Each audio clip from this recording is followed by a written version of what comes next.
absolutely crazy. Not a soul in sight. The freeways in a major American city. One morning, American skies suddenly went empty.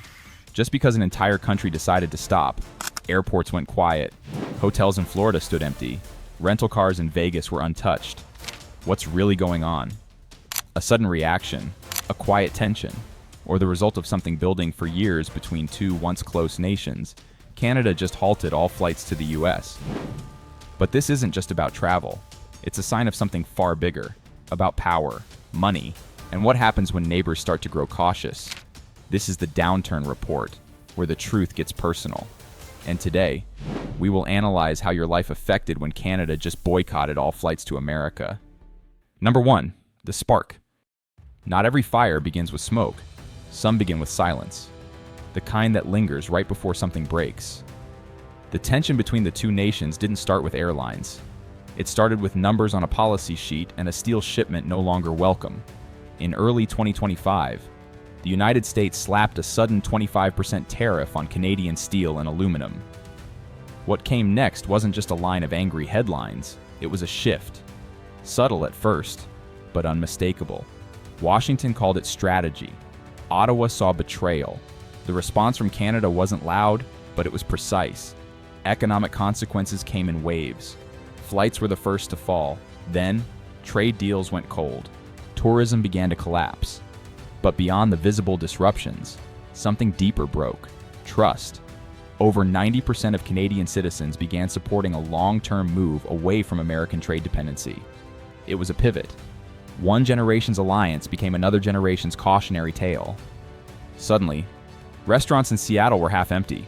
Export trucks stalled at border checkpoints. American CEOs who once counted on cross-border profits were forced into damage control. What began as a metal dispute cracked the foundation of a decades-old partnership.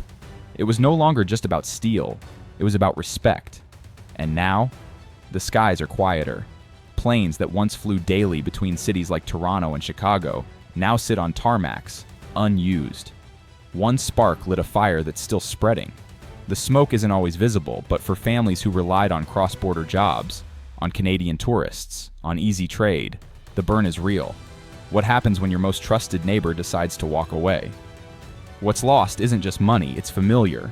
And once that's gone, how do you get it back? Number 2, the travel freeze. You could feel it long before the headlines confirmed it.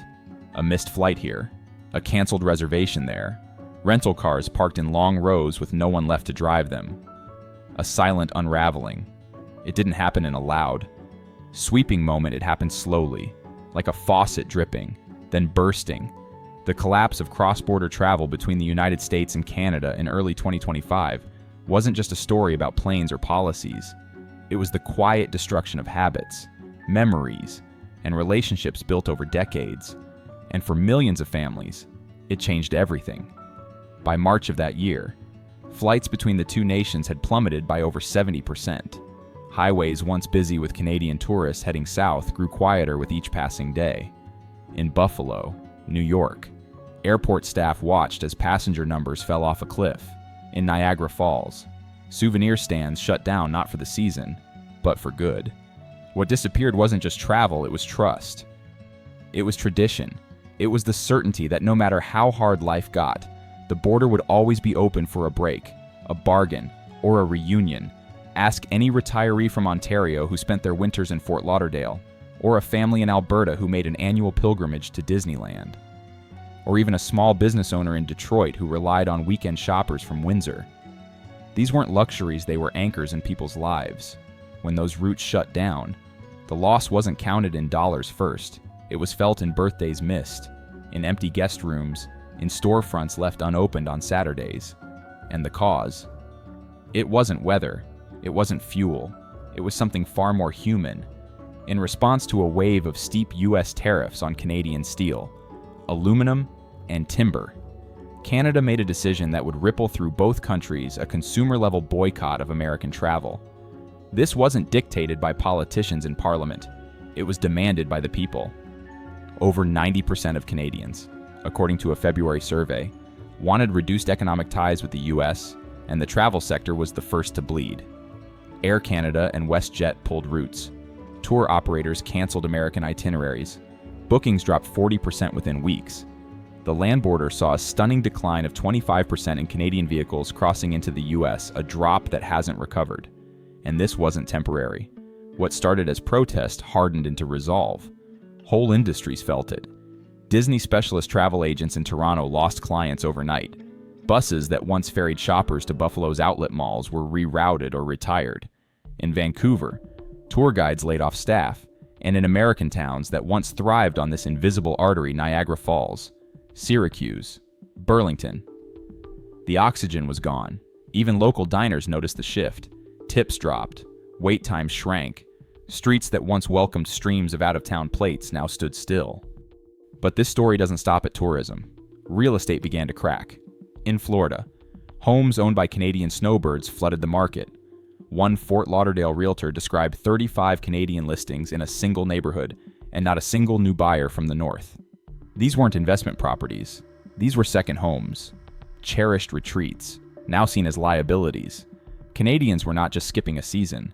They were pulling up roots. The economic tremor extended to American cities that quietly depend on Canadian travelers. Seattle's hotel occupancy dropped.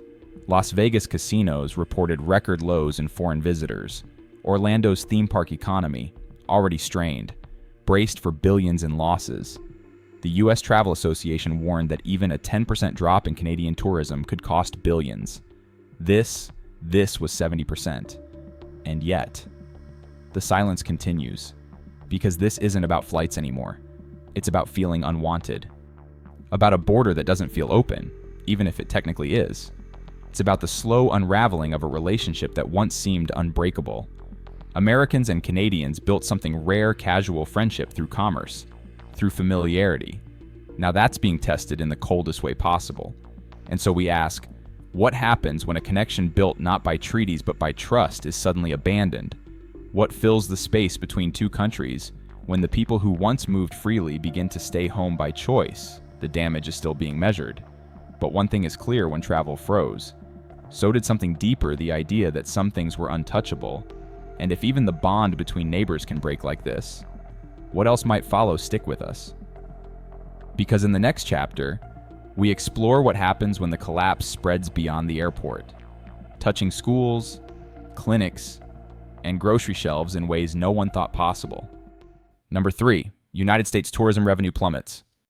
A warm breeze used to mean packed patios, cheerful accents from the north, and hotel lobbies bustling with life.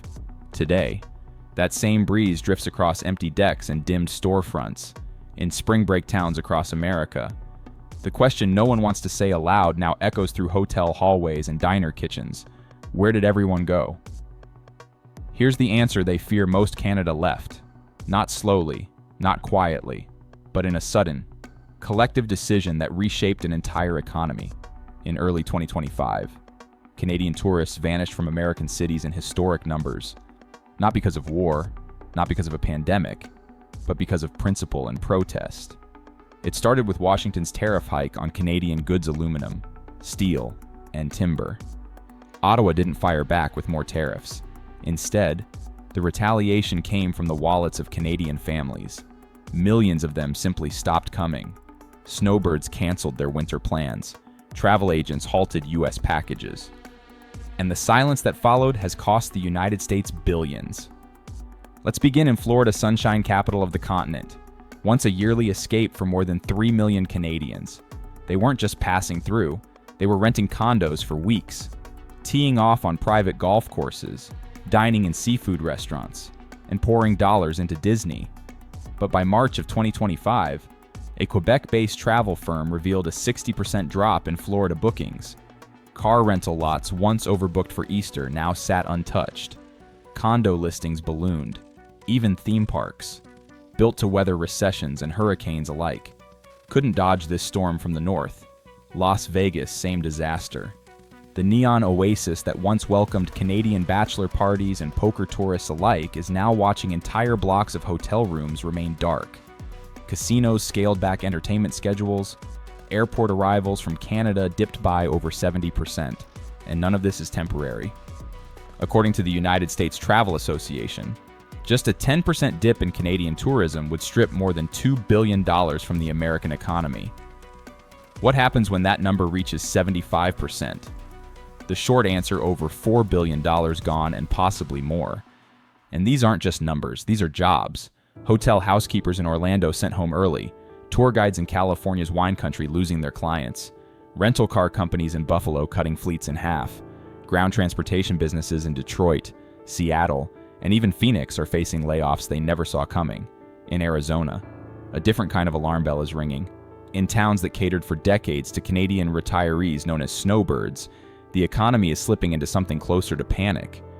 Realtors speak of dozens of homes suddenly for sale, all owned by Canadians who no longer feel welcome or safe. Local pharmacies, golf clubs, and diners feel the gap. These weren't just visitors, they were part-time residents. And when they stopped coming, the loss wasn't seasonal, it was structural. Some say, well, America can just market harder to domestic travelers, or maybe tap into Europe or Asia. But it's not that simple. Canadians were not just visitors, they were consistent. They stayed longer, they spent more, and they came back year after year. That predictability was the bedrock of entire regional economies. Take it away, and the house begins to shake. Even policymakers in Washington are now taking quiet notice. The standoff with Ottawa continues. And as surveys show, the Canadian public isn't softening. Support for the boycott remains high. Flights stay canceled, bus routes remain trimmed, and the American tourism industry, once one of the strongest in the world, is staring down a long, uncertain road. But here's the deeper wound: this collapse isn't only about economics, it's about emotion. When a generation of Canadians grows up skipping New York, ignoring Miami, or bypassing Chicago in favor of Paris or Vancouver, or even virtual experiences, it leaves behind not just money, but memory. Cities lose their place in people's hearts, and rebuilding that takes more than coupons or sales. What's lost now may not return, not next year, maybe not ever. Because this isn't just about hotel bookings, it's about a friendship drifting apart. One missed trip, one canceled flight, $1 rerouted. That's how trust fades. And if we let it fade too far, will we even recognize what we had stay with us? Because in the next segment, we reveal the chain reaction this boycott has set off in American restaurant chains and the beloved places that may never reopen again. Number 4, the price of silence. Look closely at a Canadian airport terminal today. Not the headlines, not the political speeches, just the cold silence of real life.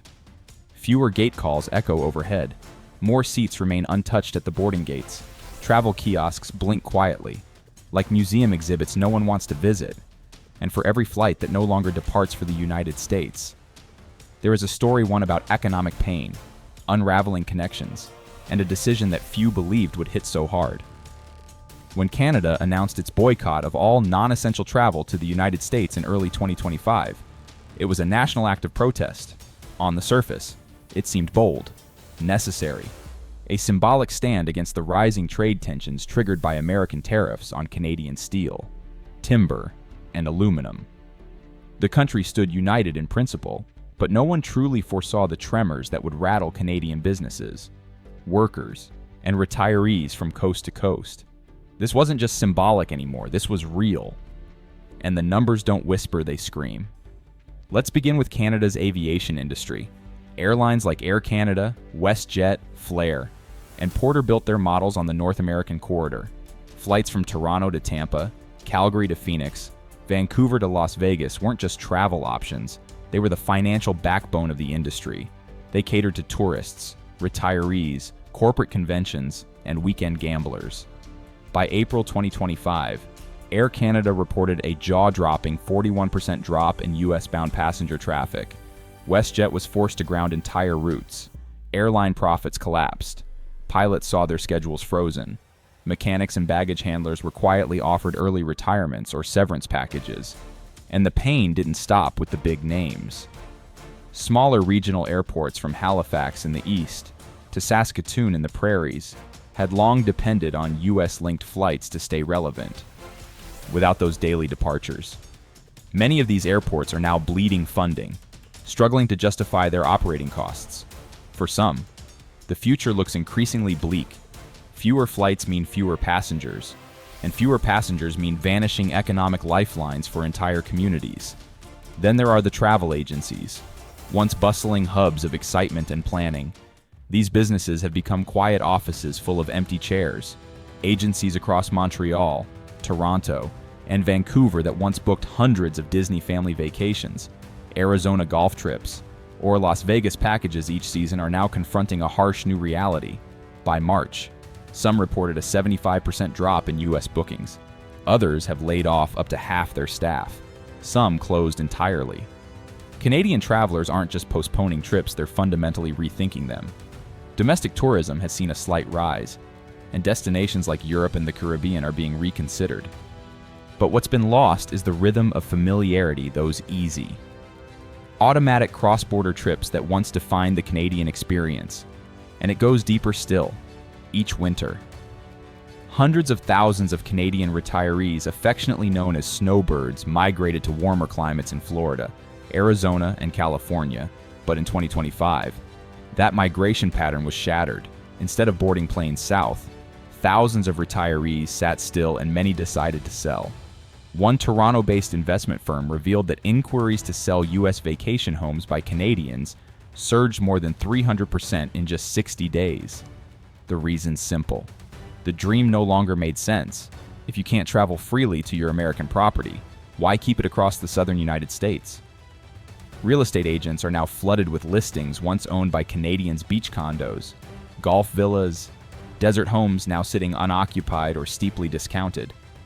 And with each sale comes a quiet economic withdrawal. Canadian snowbirds used to pour money into local economies. They paid landscapers, dined at diners, filled their gas tanks, and spent winters supporting American small businesses. Without them, that spending has vanished. But the real damage isn't just economic, it's cultural. Canadians pulling back from American travel also means pulling back emotionally. Bonds forged over generations between border towns, sister cities, family reunions, and shared holidays are starting to loosen. And while money can be regained, cultural ties, once frayed, are far harder to mend. So what started as an act of resistance, a stand against foreign economic pressure, is now transforming into something far more permanent. A reshaping of how Canada engages with its closest neighbor. Airlines are cutting, workers are adjusting, retirees are selling, travel habits are evolving. And beneath it all lies a quiet but growing realization: some losses don't make headlines, but they change everything just the same. Did the boycott make a political point, perhaps? But it also revealed an uncomfortable truth: when two economies are intertwined so deeply, hurting one might just hurt both. And the longer this freeze lasts, the harder it may be to thaw. Stick with us, because in the next chapter, we examine how American retail giants are collapsing under the weight of this trade disruption and why some stores may never reopen their doors again. Number 5. Canada's own reckoning. It began like so many other government briefings: ordinary, dry, easy to miss. But one sentence, spoken with the kind of quiet steel that slices deeper than any shout, turned routine into rupture. A Canadian official, standing before the press, leveled a comment directly at Washington. Calm, clear, and cutting. And just like that, the gears that had kept one of the world's most dependable partnerships humming locked up. Flights halted, ambassadors packed their bags, and across two borders once stitched by shared dreams, eyes narrowed and voices hardened, in boardrooms, living rooms, and on sidewalks from Toronto to Texas. People were left asking, how did it come to this? Why is Canada, the neighbor Americans once trusted without question, now leading a boycott against the United States? More importantly, what comes next to understand the unraveling? You have to go back to January of 2025. That's when the United States, citing national interest, imposed sweeping tariffs on Canadian exports. But this wasn't just some dust-up over paperwork. These tariffs hit at the heart of Canada's economy: technology, agriculture, and clean energy. Washington called it strategy. Canada called it betrayal. And here's the truth: no one in power wanted to admit out loud the cracks had been forming for years. This wasn't just about trade. This was about trust. About years of growing resentment tucked behind forced smiles and diplomatic doublespeak. Dairy disputes that never got resolved. Bitter quarrels over lumber prices. Pipeline construction fights that split entire provinces. Environmental regulations that went ignored, bit by bit. the quiet irritation turned into visible bruises. Then came February. Canada's parliament voted to suspend all non-essential flights to the United States. It wasn't symbolic, it was seismic. The message was deafening. This is no longer business as usual, and it wasn't just a temporary inconvenience for travelers. It was a full-bodied political thunderclap that echoed across all of North America. American officials demanded an immediate reversal. Ottawa stood its ground. No one blinked. What followed behind closed doors was even worse. Diplomatic back channels fell silent. Summits were called off. The annual Canada-United States Intergovernmental Conference, a ritual that once celebrated unity, was quietly erased from calendars. No reschedule, no apology, just silence. Then came the wave. Social media in Canada exploded with hashtags like #BoyCottUSA and #TakeBackCanada. Young voters rallied around the travel freeze, not as a protest, but as a declaration. Polls showed more than 60% of Canadians supported the freeze, and that support wasn't just reactionary. For many, it was rooted in a belief that the United States no longer acted like a partner, but a bully. Washington did not take kindly to that. Within days, several U.S. senators proposed retaliatory tariffs, the freezing of joint energy projects, and a formal review of military cooperation. One Midwest congressman even called Canada's boycott economic warfare in disguise.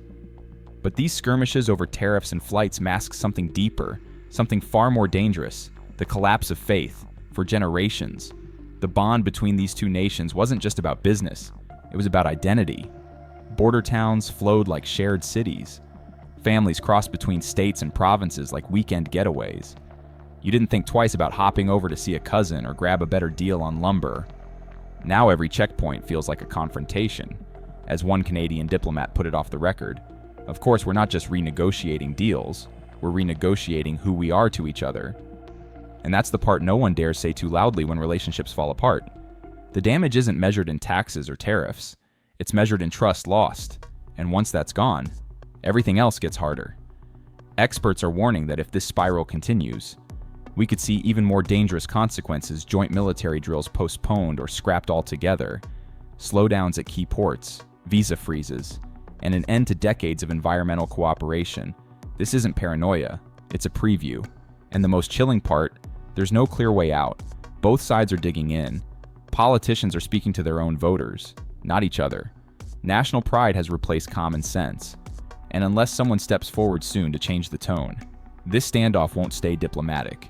It will spread into culture, economics, even family ties. A full-blown cold front one that no border fence can stop. So, take a moment and ask yourself, what does the future look like when the world's longest peaceful border begins to feel more like a wall? When the person you used to call neighbor starts to feel like a stranger? Number 6, when allies become strangers. Walk into any grocery store or department chain across Canada today, and something subtle but unmistakable will hit you. It's not just the flags, the logos, or the shelf displays, it's the spirit behind them. A soft but firm declaration by Canadian. Not just a slogan, not just a sales pitch. This is personal now. This is cultural. It's a quiet revolution written on every box of crackers, stitched into every hoodie, brewed into every local lager. This movement wasn't born in a boardroom or crafted by marketers.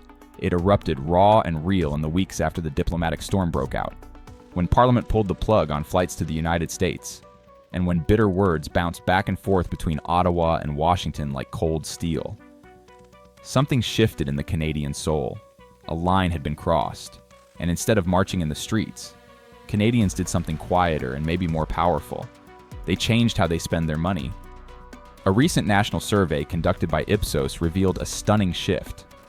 Nearly 7 out of every 10 Canadians now say they actively avoid purchasing American products when given a choice.